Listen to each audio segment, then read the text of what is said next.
ini saya ada pertanyaan lagi nih Om. Nah, bagaimana kita cara merilis itu, kita menyadari ya Om, bahwa perasaan-perasaan yang negatif, perasaan-perasaan yang membuat kita tidak nyaman, itu tuh menjadi bersatu, berdamai dengan diri kita. Nah itu bagaimana ya Om ya, kita membedakan atau kayak ada blank spot atau pembatas seperti itu. Nah itu terkadang itu saya pribadi itu agak sulit. Ini perasaan yang nggak nyaman ataupun perasaan negatif. Nah akhirnya merasa di diri itu agak ada hal-hal ketakutan tersendiri gitu. Mohon petunjuknya Om. Terima kasih. Jadi cara yang paling mudah itu adalah centering di area dada. Karena dada ini kan pusat ekspresi dari perasaan.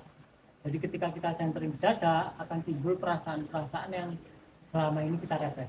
Jadi kalau kita dominan represinya kesedihan, ketika kita centering di dada rasanya akan sedih.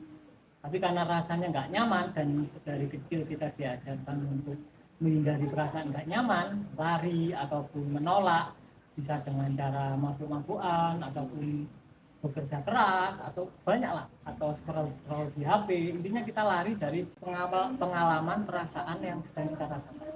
Tapi ketika kita memutuskan untuk menerima, ya udah diterima. Ketika kita centering di sini muncul kesedihan, ya udah diterima. Dibiarkan kesedihan itu reaksi apa adanya. Dan ketika dibiarkan itu akan lenyap.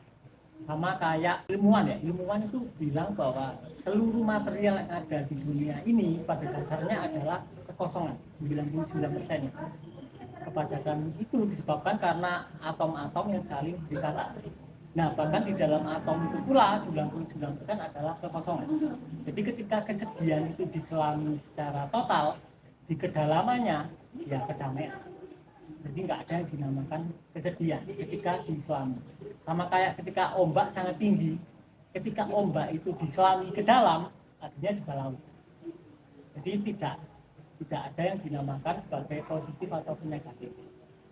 Tapi ketika kita dari kecil sudah diajarkan ada positif dan negatif, akhirnya kita berusaha menjauhi yang negatif dan melestarikan yang positif. Jadi kita berusaha menyimpan sesuatu. Ketika kita menolak, yang kita tolak kan melawan balik. Itu kan hukum gaya. Jadi ketika kita melawan suatu gaya tersebut akan melawan balik dengan gaya yang setara dengan perlawan kita. Ya kan? Nah, ketika kita berusaha melestarikan, artinya kan kita menyimpan. Jadi menolak maupun melestarikan artinya adalah menyimpan. Dan ketika kita menyimpan apel segar, lama-lama ketika disimpan akan busuk. Sama. Jadi apapun meskipun kita anggap itu perasaan positif ataupun negatif, ketika disimpan itu akan membusuk dan mengakibatkan peristiwa-peristiwa yang tidak kita benar. Jadi semua perasaan itu kan sadari aja gitu ya. Ya.